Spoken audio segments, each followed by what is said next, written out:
হয়ে গেছে, এবার আমাদের ইনকাম হবে কি করে? তো আমি কি করব? পাবলিক প্লেসে খারাপ ব্যবহার করেছে, তাই ওকে মেরেছি। মেরেছো, খুব ভালো করেছো। এবার শ্বশুর বাড়ি গিয়ে তার সাথে করো গা, আমি আর তোমাকে এই বাড়িতে রাখতে পারবো না। এসব তুমি কি বলছো মা? আজ আমার ইনকাম বন্ধ হয়ে গেছে বলে তুমি আমাকে বাড়ি থেকে বার করে দিছো? হ্যাঁ, তুই তো সবই জানিস। তোর বাপ ইনকাম করতে পারতো, তারপরে তাকে আমি ডিভোর্স দিয়ে দিয়েছি।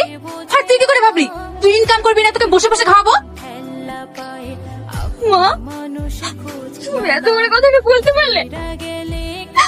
আমি তোমার জন্য কি করিনি? তুমি যখন যেটা বলেছো আমি তখন সেটা করেছি। শুধুমাত্র তোমার জন্য আমি আমার স্বামী সন্তানকে ছেড়ে এসেছি। আর আজ তুমি আমার সাথে এরকম ব্যবহার করছো? ঠিক আছে, আমি আর এই বাড়িতে থাকবো না। আমি আমার স্বামীর কাছে চলে যাবো।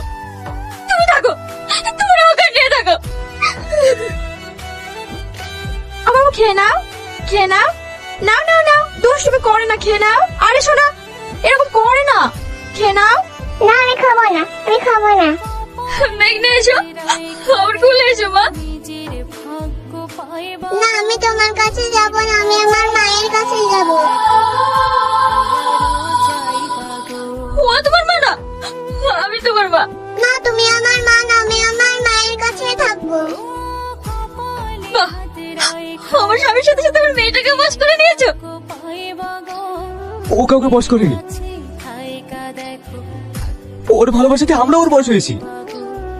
একটা কথা কি জানো চাঁদনি, বনের পশুকে যদি একটা মানুষ ভালোবাসে না, সেই পশুটা তার প্রতি আকৃষ্ট হয়ে যায়। ঠিক সেরকমই আমরা ওর ভালোবাসে পেয়ে ওর প্রতি আকৃষ্ট হয়েছি। আর এটা তো তোমার রাগ হওয়ার কথা না। তুমি তো সমস্ত সম্পর্ক ভেঙে দিয়ে চলে গিয়েছিলে, তাহলে আজ আবার কেন ফিরে এসেছো? তোমার কাছে ভিক্ষা দেন। মানে